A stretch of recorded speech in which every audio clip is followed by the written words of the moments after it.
Mesdames, Mesdemoiselles et Messieurs, bonsoir. Francis Ngannou a enfin fait sa revanche sur ce boxeur brésilien. Oui, il a tapé Ferreira.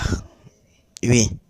D'ailleurs même, suivez très bien cette vidéo qui montre les dernières actions de Francis Ngannou avec Ferreira. Et on se retrouve tout après pour les analyses. Vraiment, je ne vais pas dire le plus important de sa carrière, hein, il a quand même été champion à l'UFC, mais pour la dernière phase justement de cette brillante carrière, il doit absolument s'imposer tard. Ouais, effectivement, je pense que voilà, il a plus combattu en MMA depuis un très long moment. C'est aussi un petit peu une revanche par rapport à son ancienne organisation, l'UFC, qui ne lui a pas fait confiance plus que ça sur l'aspect financier, on va dire. Donc là, il se retrouve au PFL après 2 défaites en boxe face au champion actuel. Je pense vraiment que moi, je pense que c'est qui tout double. Vous avez parlé de sa carrière. Je pense que s'il perd, je pense que voilà, il faudra définitivement tourner la page MMA pour Francis Ngannou. Wow. Je pense honnêtement, ils ont pas intérêt, enfin, il n'a pas intérêt à perdre, ni lui, ni pour l'organisation en elle-même. Exactement. On a beaucoup misé sur Francis. Exactement, j'allais rebondir là-dessus. Pour le PFL aussi, tonton, c'est un enjeu immense. C'est la plus grande star de cette organisation qui essaie encore de prendre ses marques, de se faire une réelle place dans le monde du MMA. On sait qu'ils ont beaucoup été moqués et critiqués parce qu'ils ne vendent pas beaucoup de tickets. Pour les pay-per-view, on n'a pas beaucoup de chiffres.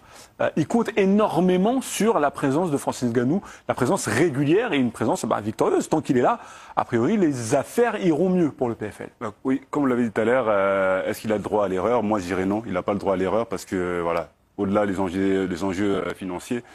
Et il va se battre ce soir-là, il va se battre pour lui, pour commencer, pour son fils, pour le futur, son futur dans le MMA. Parce que si tout va bien, je pense qu'il y aura une suite derrière. Mais si tout va mal, comme le disait... Par suite, qu'est-ce que vous voulez dire par suite? J'ai l'impression qu'il y a quelque chose, donc dites-nous. Non, mais vous l'avez vu, hein, vous l'avez interviewé, vous avez bien vu que voilà, quand il parlait, c'était quelque chose qui... Est-ce qu'il a vraiment envie de continuer de rester dans ce milieu de MMA? Bon, il y a eu quand même, quand on l'entend parler, il y a quand même un petit doute qui plane dans ce qu'il dit. Mais voilà, ce combat, il est vraiment très très important pour lui. Et il se doit de gagner ce combat justement pour être déjà bien dans sa vie et pour pouvoir continuer aussi dans le MMA. C'est le dernier chapitre de l'histoire finalement auquel on va assister et quel que soit le résultat, j'ai envie de dire qu'il n'entachera en rien l'histoire magnifique que Francis a écrite. C'est même plus qu'une histoire, c'est une légende. C'est là où la réalité dépasse de très loin la fiction, la vie de Francis, elle dépasse de très loin toutes les fictions hollywoodiennes qu'on aurait pu inventer et qu'on n'inventera jamais. C'est un homme qui s'est affranchi des frontières, affranchi de la fatalité, affranchi du monopole de l'UFC. Maintenant, oui, en effet, il y a beaucoup d'incertitudes, beaucoup de doutes, d'interrogations avant ce retour en MMA. Il y a ce chaos face à Joshua qui, je pense, n'est pas anodin. Il y a le facteur motivation pour Francis. Qu'a-t-il encore à prouver? A-t-il encore la flamme après tout ce qu'il a fait, tout ce qu'il a accompli? Voilà, c'est un homme qui s'est donné le droit de rêver, Francis Ngannou, et qui, je pense, a réalisé ses rêves, a mis à l'abri ses proches pour des générations.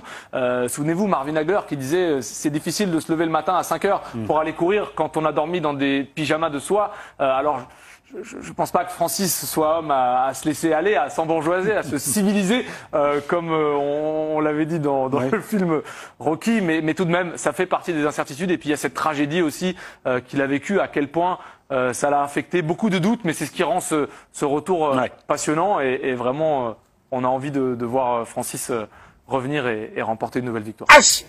Toi qui regardes, n'oublie pas de liker et de commenter. Vraiment, si tu n'es pas encore abonné, fais-le. Aidez-moi vraiment à travailler davantage. Quand vous likez comme ça, moi je suis content et ça m'aide. Merci pour la marque de confiance.